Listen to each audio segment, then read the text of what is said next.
कि किसी के माथे पर चंदन का जोड़ी मिल जाए, चंदन या रोड़ी का जोड़ी, किसी के हाथ में कोई देवी देवताओं की या परमात्मा की फोटो मिल जाए, कोई मंदिर में जाता हुआ मिल जाए, लोग समझते थे नहीं ये बहुत चेयर बोलिए, कल निकलवा के लगा देंगे। उन मनुष्य आत्माओं में तृष्णा नहीं थी, दुनियावी इच्छाओं को पूरा करने का लोभ नहीं था, इसलिए सुख शांति थी। पूजा करते हैं तो स्वास्थ्य बनाते हैं, स्वास्थ्य का बनाते हैं और उसमें एक तरफ लेते हैं शुभ और दूसरे तरफ लेते हैं लाभ। इसका क्या मतलब हुआ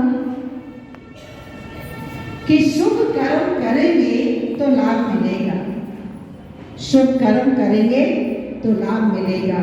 और अभी के कलयुग में लोग क्या समझते,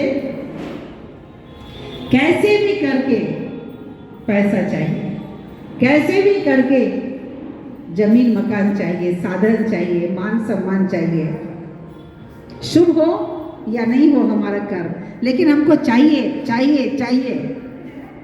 इससे लाभ क्या हुआ, लोभ में बदल गया और लोभ के वश होकर किसी भी चीज को हम प्राप्त करते हैं तो उसकी बरकत नहीं होती है, उसका यूज नहीं होता है, उससे सुख शांति नहीं मिलती है और उससे सुरक्षा भी नहीं मिलती है।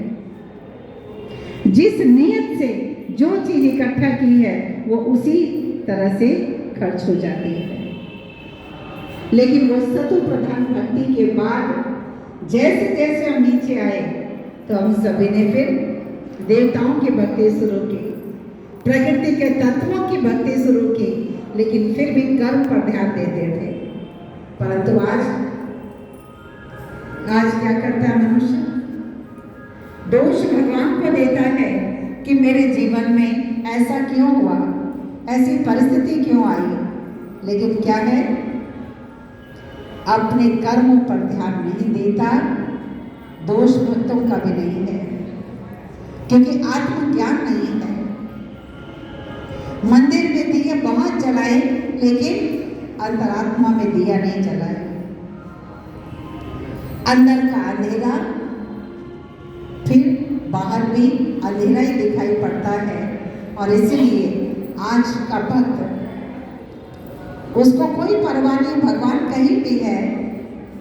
मैंने बताया ना, सतु प्रधान भक्त कहते थे कि भगवान आप आओ और कुछ नहीं चाहिए, बस आपकी कृपा दृष्टि चाहिए, आपका आशीर्वाद सर पर चाहिए।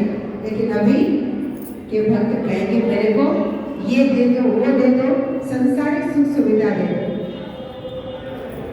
मेरे अच्छे संस्कार बना दो, मेरी दृष्टि अच्छी बना दो, मेरी बुद्धि अच्छी बना दो, उसकी चिंता नहीं है, उसकी चिंता नहीं है।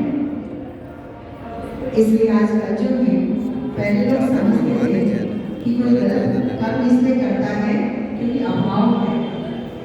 अभी तो जिसके पास बहुत धन है उसकी भी कोई गारंटी नहीं कि वो गलत कर्म नहीं करता हो, क्योंकि बुद्धि मलिन है। इसलिए शिव बाबा कहते हैं कि धन माया नहीं है, पांच विकार माया